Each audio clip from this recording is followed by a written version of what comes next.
interesting. Mm-hmm. It's wonderful that you're seeing this. Mm-hmm. That you don't have to go there anymore. Mm-hmm. Yes. You know, there's a little residue in there that says, watch out, you may go there again. Yeah. Just observe. Mm-hmm. This is your thinker. Mm-hmm. It still wants to scare itself. Mm-hmm.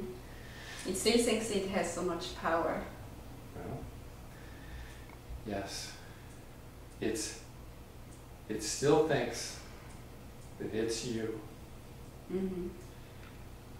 And it always will think that it's you. Mm-hmm. But the more distance you put between you and it, the smaller it will get. So when it's piping up, Mm-hmm. oh, but it still could happen. Mm-hmm. That voice will get weaker and weaker. Mm-hmm. The more distance you put between you and it, Mm-hmm. you'll be able to catch it early. You'll be able to say, "Ha, that's you again." Mm-hmm. You're still harping on that subject. Mm-hmm. If you want to kill yourself, go jump off the Right. Coronado Bridge. I don't care. Yeah. Or take all those pills. Yes. However way you prefer, please, you can just tell it, please do it for me. Mm-hmm. You know what I saw is really, like you mentioned, it's important to actually say it. Yes.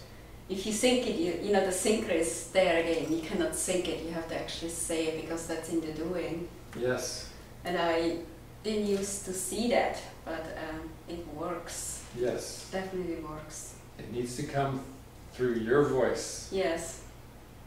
That's the only way it works. Mm-hmm. You cannot even write it down. No? You have to voice it. Yes. The voice is a very powerful instrument. When you are doing it, when you're saying it, then it's the truth. And the thinking will listen. Mm-hmm. It'll hear it. Sometimes you have to scream at it. It's okay. You have to... That's okay. It's okay. That's And okay. I use some foul language sometimes. That's okay too. Yeah, because it deserves it. Well, it just takes what it takes to get Mhm. the thinking to listen. Mm-hmm. So you'll find what you need to say Mm-hmm. to get that thinker to listen. Mm-hmm. You're just, it's like breaking a wild horse. Eventually, it gets used to the rider. Mm-hmm. It gets used to the saddle, it gets used to the rider, and then it actually, in the end, starts to like it. Mm-hmm. And the thinker, as evil and insane as it is, eventually,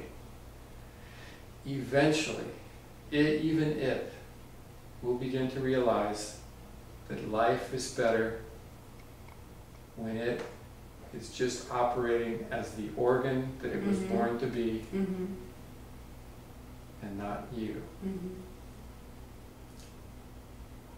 But there's always a little potential that That it's still it will always, tries. it will always, even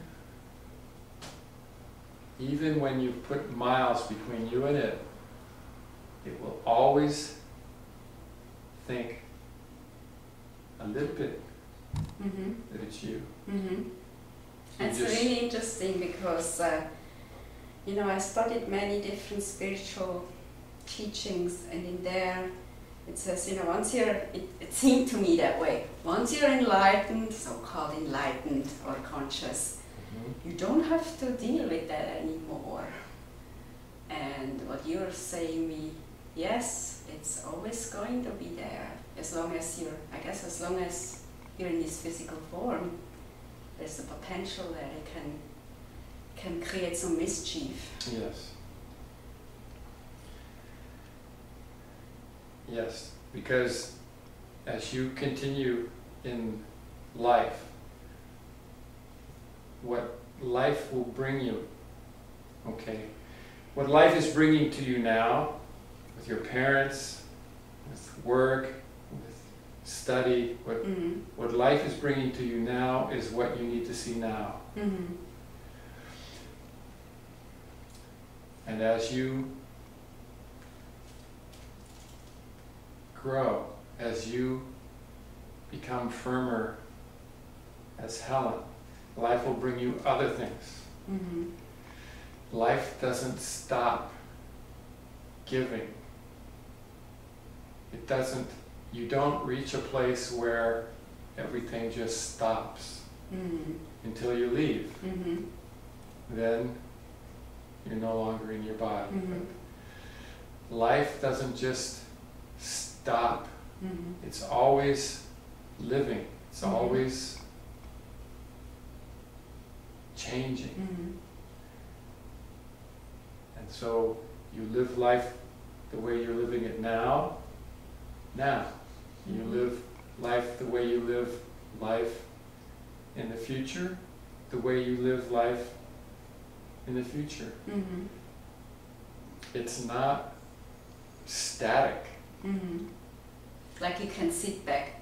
I finally reached it now, I just can put my feet up and... Well, guess who would be saying that?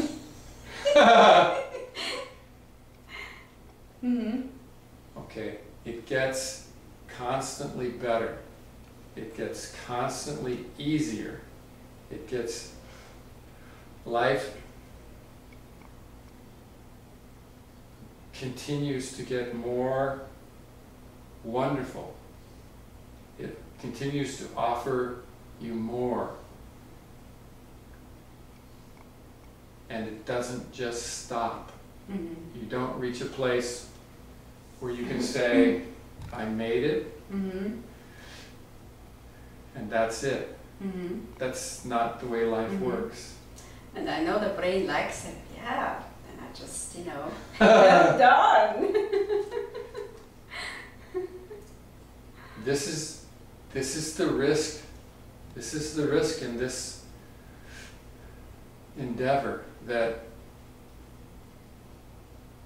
the thinker will find some way to catch up with the person again, wherever they're at. They could be the President of the United States, they could be a spiritual leader even.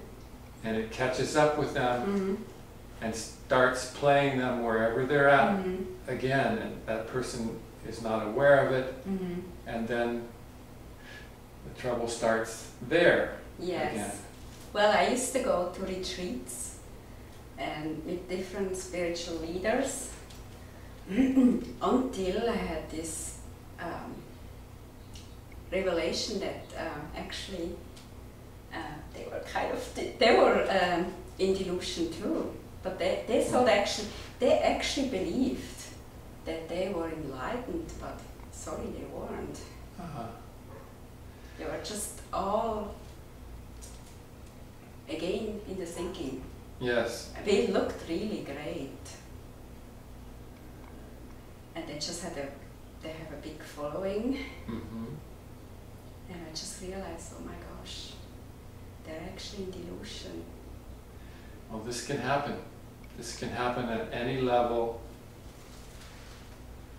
It's why the only way that works, that really works, is for the person to be constantly aware. You never stop being aware. As you're doing what you need to do, you never stop being aware. Because wherever you end up being, if you're not being aware, this thing can come and take over again. And it will slip in unnoticed, very stealthy, because it has learned to play you at this higher level that you've reached, this other level that you've reached, and it seems so familiar again. It just slips in there unnoticed. And if you're not aware, you won't see you won't see, you won't notice the subtle differences in feeling, the subtle signs that this thing is in there, that things aren't working exactly the way that they should be. Something is a little bit off. So what you're doing, the practice that you are doing, you'll be able to take with you.